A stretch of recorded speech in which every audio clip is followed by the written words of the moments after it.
Renungan Harian 27 Desember dari buku This Day in Baptist History 2 dengan judul Penerus Petrus yang Sejati.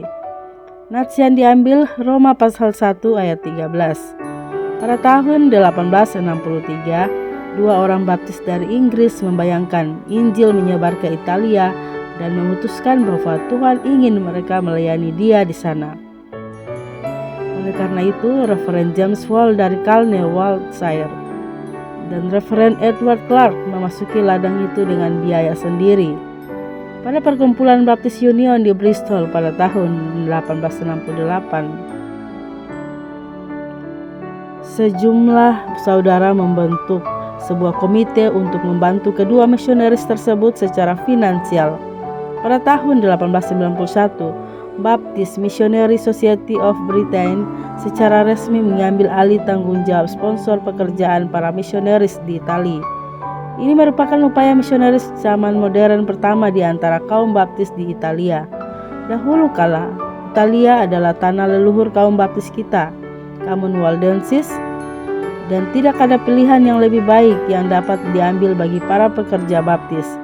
Nenek moyang kita telah dikelilingi oleh gereja yang korup, ditindas oleh kekuatan sipil yang kuat, disiksa, diburu, dibantai, dan diusir dari rumah mereka.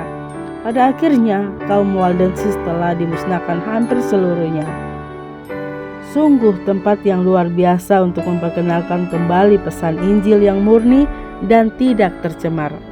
Konvensi Baptis Selatan telah dibentuk pada tahun 1845 dan 25 tahun kemudian Dewan Misi memutuskan bahwa Italia harus menjadi tempat pertama bagi upaya misionaris mereka di Eropa.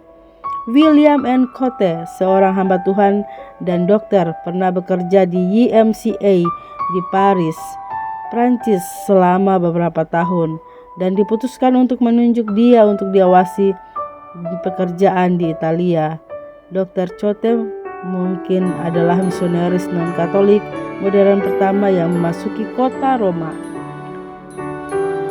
Dia diberi wewenang oleh Dewan Misi untuk melatih dua orang lainnya untuk bekerja bersamanya sebagai pembagi traktat atau misionaris. Dengan bantuan James Wall dan seorang petobat asal Italia, Gaetano Giannini, pada tanggal 28 Januari 1871, Dr. Cote mendirikan sebuah gereja baptis dengan 18 anggota di kota abadi itu. Setan yang selalu berkeinginan untuk menghancurkan pekerjaan Tuhan bekerja aktif dan skandal segera berkembang. Gembala sidang berkebangsaan Italia tersebut dituduh melakukan rayuan yang tidak pantas terhadap Nyonya Cote dan hamba Tuhan nasional tersebut menanggapinya dengan tuduhan balik yang serius terhadap Nyonya Cote. Reputasi Dr. Cote tidak pernah dipertanyakan, namun gereja baptis di Roma itu terpecah belah. Tidak ada solusi lain yang mungkin dilakukan selain pemecatan pasangan Dr. Cote dan gembala Italia tersebut. Jika pekerjaan tersebut ingin diselamatkan, maka perlu untuk menyediakan seorang veteran berpengalaman yang dapat memenangkan kepercayaan diri orang-orang Kristen Amerika yang memberikan dukungan sekaligus kepercayaan orang-orang Italia itu. Oleh karena itu, Foreign Mission Society of the Southern Baptist Convention meminta Dr. George Boardman Taylor untuk memikul tanggung jawab tersebut. Yang pasti, Dr. Taylor bukanlah seorang pemuda ketika dia dihadapkan pada tantangan tersebut. Ia dilahirkan pada tanggal 27 Desember 1832. Dan ketika ada panggilan untuk bertugas di Italia, usianya sudah 41 tahun. Dia pernah menempuh pendidikan di Richmond College dan University of Virginia. Dia pernah melayani sebagai gembala sidang di Baltimore, Maryland, dan Southern Virginia. Selama Perang Saudara, dia menjabat sebagai rohaniawan bagi Resimen Virginia ke-25 di bawah Jenderal Southwell Jackson. Faktanya, dia pernah terluka dalam salah satu pertempuran dalam konflik tragis itu. Pekerjaan kaum baptis di Italia menghadapi masa-masa sulit, karena meskipun banyak pendudukannya yang anti kepausan, kekecewaan mereka terhadap Katolikisme membuat mereka bersikap sinis terhadap agama secara umum. Agnostisisme baru mereka telah menimbulkan kecurigaan yang mencengkram. Pekerjaan kaum baptis di Italia menghadapi masa-masa sulit karena meskipun banyak penduduknya yang anti kepausan, kekecewaan mereka terhadap Katolikisme membuat mereka bersikap sinis terhadap agama secara umum. Agnostisisme baru mereka telah menimbulkan kecurigaan yang mencengkram hati mereka. Namun, kemajuan perlahan dialami. Pada tahun 1880, Reverend dan Nyonya J.H.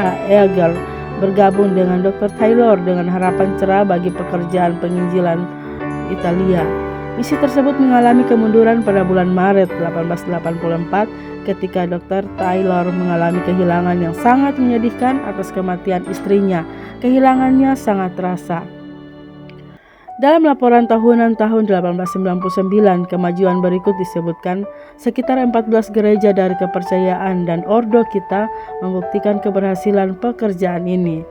Gereja-gereja ini tersebar di seluruh Italia dari pegunungan Alpen hingga titik terendah semenanjung dan mencakup Pulau Sardinia, Roma, Milan, Venesia, Bologna, Napoli adalah di antara kota-kota di mana kita mempunyai gereja. Stasiun-stasiun baru terus dibuka, pembaptisan menjadi lebih sering dibandingkan sebelumnya dalam sejarah misi dan para misionaris serta pembagi traktat mendapati orang-orang semakin siap untuk mendengarkan firman. Tidak diragukan lagi Dr. Taylor adalah orang yang tepat untuk pekerjaan di Italia. Pekerjaannya di Italia berlanjut selama 34 tahun sebelum dia akhirnya dipanggil pulang ke surga pada tanggal 28 September 1907. Untungnya, menantu Dr. Taylor, Dexter Whittinghill, telah tiba untuk membantu ayah mertuanya pada tahun 1801 dan dia mampu memberikan stabilitas pada pelayanan itu.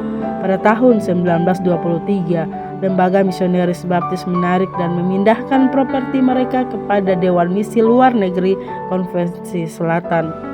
Penggabungan tersebut menghasilkan total 57 gereja dengan total anggota lebih dari 2.300.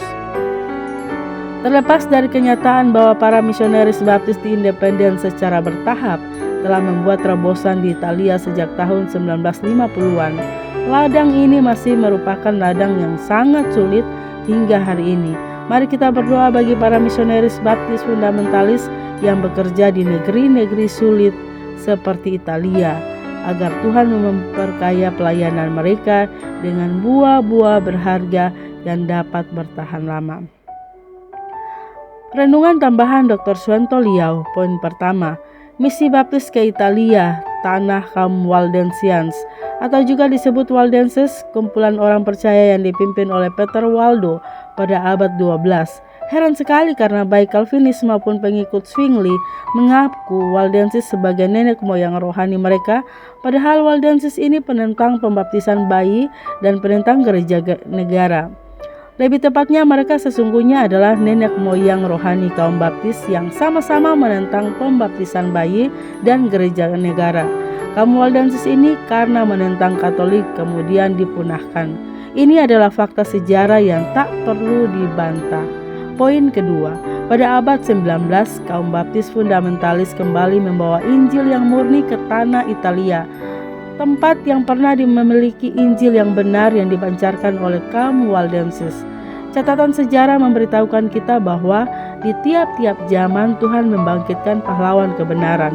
Setelah Waldenses dipunahkan, kemudian keturunan rohaninya pada abad 19 kembali dengan Injil yang murni menuju Italia lagi.